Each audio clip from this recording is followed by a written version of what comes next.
Hi అండి. నమస్తే. నేను మీ జయశ్రీ. ఈరోజు జున్ను తయారీ విధానం చూపించాలనుకుంటున్నాను. మనం వీడియోలోకి వెళ్ళిపోదాం. నేనిక్కడ జున్ను పాలు ఒక గ్లాస్ తీసుకున్నానండి. వీటికి నేను మనం వాడుకునే పాలను 2.5 గ్లాసులు తీసుకున్నాను నేను. దీనిలో ఒక అర గ్లాసు వాటర్ కలుపుకున్నాను. నేనిక్కడ 300 గ్రాముల బెల్లం వేసుకున్నాను. మీకు కలిపేటప్పుడు ఒక్కసారి టేస్ట్ చేసి చూడండి. స్వీట్ సరిపోయింది అనుకుంటే ఇక అవసరం లేదు. ఈ బెల్లం బాగా కలిసేటట్లుగా కలుపుకోవాలి. ఇది కలిపిన తర్వాత మనం జాలీలో వేసి వడకట్టేయాలి. వేరొక గిన్నెలోకి తీసుకుందాం. ఇప్పుడు ఒక స్పూన్ మిరియాల పొడి చేసి వేసుకోండి. ఇలా కలిపేసాం కదా, నేను వేరొక గిన్నెలో వేసుకుంటున్నాను. చిన్న సైజు గిన్నె తీసుకుంటున్నాను. వడకట్టిన తర్వాత మాత్రమే మనం మిరియాల పొడి వేసుకోవాలి.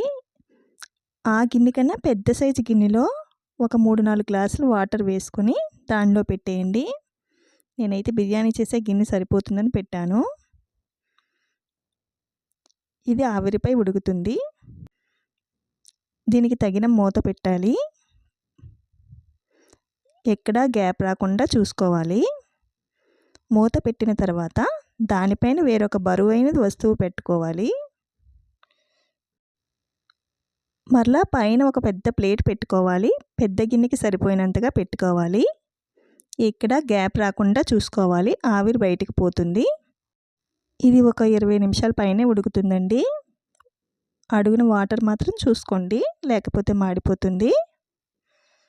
మధ్యలో మీకు ఉడికిందేమో అని చెక్ చేసుకోవాలనిపించినప్పుడు చాక్తో ఒకసారి చూడండి. చాక్కి పాలు అంటుకోకపోతే ఉడికిపోయినట్లే. అంటుకున్నాయి అనుకుంటే మరలా మూత పెట్టి ఉంచేయండి. మరి కాసేపు తర్వాత చూడొచ్చు. ఇది ఉడికిన తర్వాత చూపిస్తున్నాను నేను. ఇది చల్లారడానికి టైం పడుతుంది. ఇది ముందు రోజు నైట్ చేసుకుంటే మరుసటి రోజుకి చాలా బాగుంటుంది. నేను చేసిన ఈ రెసిపీ మీకు నచ్చితే లైక్ చేయండి, సబ్స్క్రైబ్ చేసుకోండి, బెల్ ఐకాన్ ఆన్లో ఉంచుకోండి. Thanks for watching.